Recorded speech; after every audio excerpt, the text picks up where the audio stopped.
नमस्कार। कभी सोचा है कि किसी जगह का नाम किसी पूरे समुदाय की पहचान कैसे बन सकता है? आज हम इसी सफर पर चलेंगे, ये समझने के लिए कि कैसे एक ज्योग्राफिकल पहचान सिंधी एक कम्युनिटी की पहचान में तब्दील हो गई।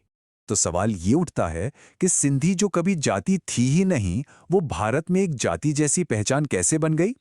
चलिए इसी ऐतिहासिक पहेली को सुलझाते हैं। देखिए, सिंधी पहचान की कहानी ना सिर्फ एक समुदाय की नहीं है, बल्कि ये इस बात की कहानी है कि कैसे कैसे डिस्प्लेसमेंट और यादें मिलके एक बिल्कुल नई पहचान को जन्म देती हैं। अच्छा, इस कहानी को अगर जड़ से समझना है ना, तो हमें समय में बहुत पीछे जाना पड़ेगा। उस दौर में जब सिंधी होने का मतलब आज से बिल्कुल अलग था। सिंध की कहानी ना बहुत बहुत पुरानी है। आप सोचिए, ऋग्वेद में इसका जिक्र है सप्त सिंधवः के नाम से। फिर ग्रीक राइटर्स आए, उन्होंने इसे इंडोस कहा। 712 एडी में अरब आक्रमण हुआ। उसके बाद भी इस जगह ने अपनी पहचान बनाए रखी। मतलब साफ है, सदियों तक इसकी पहचान सिर्फ और सिर्फ भूगोल से, इसकी जमीन से जुड़ी हुई। तो फिर सदियों तक सिंधी होने का मतलब क्या था? बस इतना कि कोई सिंध का रहने वाला है। ये एक भाषा और एक क्षेत्र की पहचान थी, किसी धर्म या जाति की नहीं। हिंदू हो, बौद्ध हो या जैन, जो भी सिंध में रहता था, बस वो सिंधी था। और ये देखिए, कितना बड़ा फर्क है।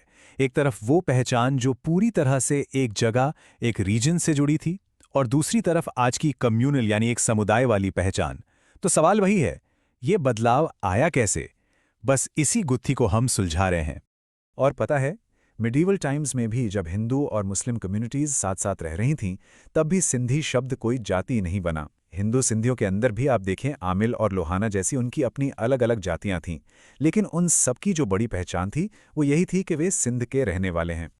अब कहानी में आता है एक नया मोड़, ब्रिटिशर्स का दौर, जब उन्होंने भारत को समझने और कह सकते हैं कि हर चीज को कैटेगराइज करना शुरू किया। और बस यहीं से पहचान का पूरा खेल बदलने लगा। तो 1871 से ब्रिटिशर्स ने सेंसस यानी जनगणना शुरू की और हर चीज को कह सकते हैं कि डब्बों में बंद करना शुरू कर दिया। ये पहली बार था जब लोगों को ऑफिशियली भाषा के आधार पर सिंधी, क्षेत्र के आधार पर सिंध और फिर समुदाय के आधार पर सिंधी हिंदू और सिंधी मुस्लिम, इन पक्की कैटेगरीज में डाल दिया गया। हाँ, लेकिन एक बात याद रखनी होगी, ये सिर्फ शुरुआत थी। ब्रिटिशर्स ने लेबल तो जरूर लगा दिए थे, पर सिंधी अब भी एक बहुत बड़ी कैटेगरी थी, कोई एक सिंगल जाति नहीं। और फिर आया इतिहास का वो पल जिसने सब कुछ बदल कर रख दिया। 1947 का पार्टीशन। ये इस कहानी का सबसे बड़ा, सबसे निर्णायक मोड़ था। जरा इस नंबर को देखिए, 1.5 से 2 मिलियन लोग, यानी 15 से 20 लाख लोग। इतने हिंदू सिंधियों को रातों रात अपना घर, अपनी जमीन, सब कुछ छोड़कर भारत आना पड़ा। ये सिर्फ एक माइग्रेशन नहीं था, ये एक पूरे समुदाय का अपनी जड़ों से उखड़ जाना था। और देखिए, डिस्प्लेसमेंट का मतलब सिर्फ घर छूटना नहीं होता। क्या क्या खोया? जमीन गई, अपना राज्य गया, पावर गई, और जो मेजॉरिटी स्टेटस था वो भी चला गया। असल में उनका अपनी जमीन से, अपने भूगोल से जो नाता था ना, वो पूरी तरह टूट गया। और यही सबसे बड़ी चोट थी। और यहीं से असली संकट शुरू हुआ। सोचिए जरा, जब किसी की पहचान की जमीन ही पैरों के नीचे से खिसक जाए, तो वो किस चीज पर खड़े होंगे? उस खालीपन को भरने के लिए एक नई तरह की, एक कलेक्टिव पहचान ने जन्म लिया। वो पहचान थी एक रिफ्यूजी कम्युनिटी की। तो अब हम कहानी के आखिरी हिस्से में आ गए हैं, वो हिस्सा जहां सब कुछ बिखरने के बाद एक समुदाय खुद को फिर से जोड़ता है, फिर से बनाता है। ये कहानी है भारत में सिंधी पहचान के रीबिल्डिंग की।